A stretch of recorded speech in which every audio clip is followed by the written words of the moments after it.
Hello, and welcome to my Chapter 8 summary report for class.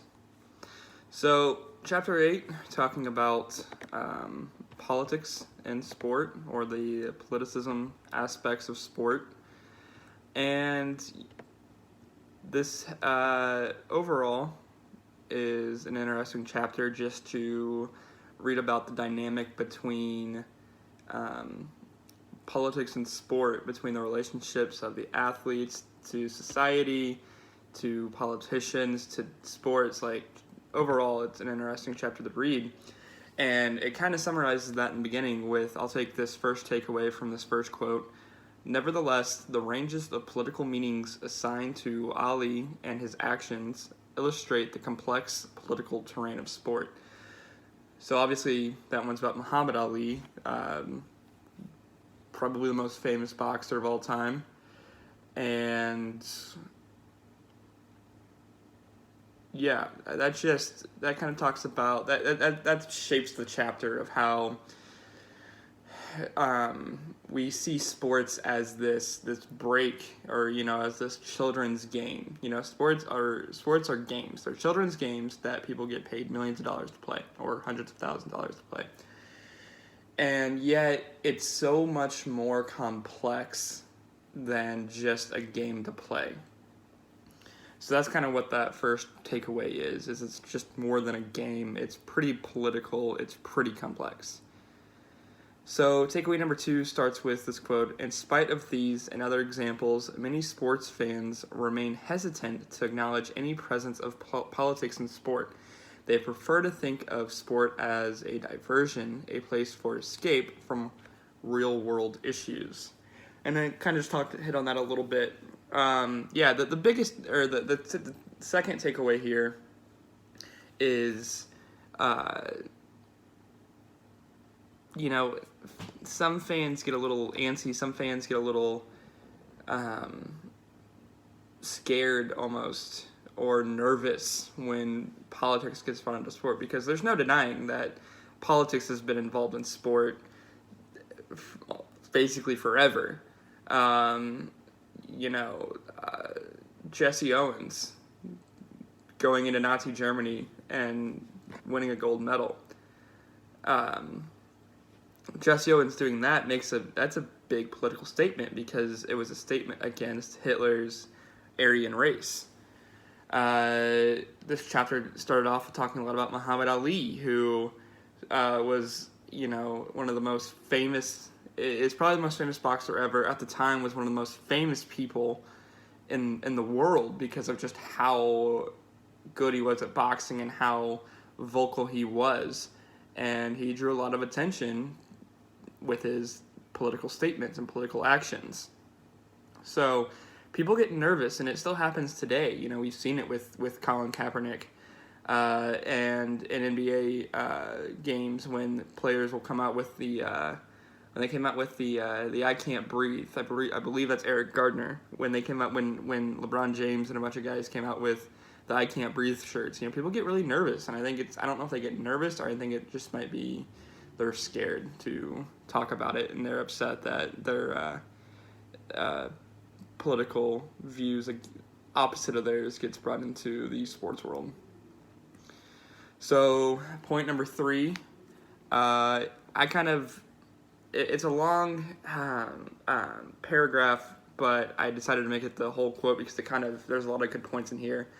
In 1971, the American table tennis team unexpectedly received an invitation to visit China and compete against the Chinese team. Since formal relations between the two countries had long been antagonistic, the subsequent trip to China was seen as a positive development for each government. The moment was popularly described as ping-pong diplomacy, and President Richard Nixon eagerly capitalized on the new spirit of cooperation by using sport as a springboard for his own subsequent visit to the People's Republic. In this way, the U.S. president recognized that sport could be a valuable political resource. That is a huge takeaway from the chapter, because, like I said just a few minutes ago, sports are children's games that people just get paid a lot of money to play. Adults get paid a lot of money to play these games. But what we see here is, even in the 70s, countries, not even just like normal, like smaller countries, world power countries, saw a ping pong invitation or a ping pong match or a set of matches, saw them as an opportunity to work things out, or at least just try to lessen tension a little bit. And so with the president of the United States using sports as a political measure just shows that very first point that we had to take away, which was just how complex it is. So going on, also kind of talks about the political aspect of sports, or at least how major players in the political world will use sports. The quote, "These values are often most important at times of crisis, especially when the nation is at war." After the 1941 bombing of Pearl Harbor, MLB Commissioner Kennesaw Mountain Landis wrote to President Franklin D. Roosevelt to ask if the president wanted the league to suspend play during the 1942 season. Roosevelt responded with, "I honestly feel it would be best for the country to keep baseball going." And this isn't the first time, so that's the end of the quote, this isn't the first time we've kind of seen stuff like this. Or that might be the first time we've seen it, but that's not the only time we've seen stuff like this. Sports are still games, and while it can be complex, it's still a mainstay, and it still is that distraction and that show of strength for a nation that countries have. One of the most notable in modern history is when President Bush, W. Bush, threw out the first pitch in the 2001 World Series after 9/11. A month or so after 9/11. That was a huge statement to be made, because it showed that, the United States was not still cowering in fear. Bush used it it was a political measure, but he used it as a morale boost for the country. And then lastly, just kind of a wrapping up, just kind of a basic point here, but it's still a major point, is because sport is public and popular, it can become a site for productive political struggle and social change.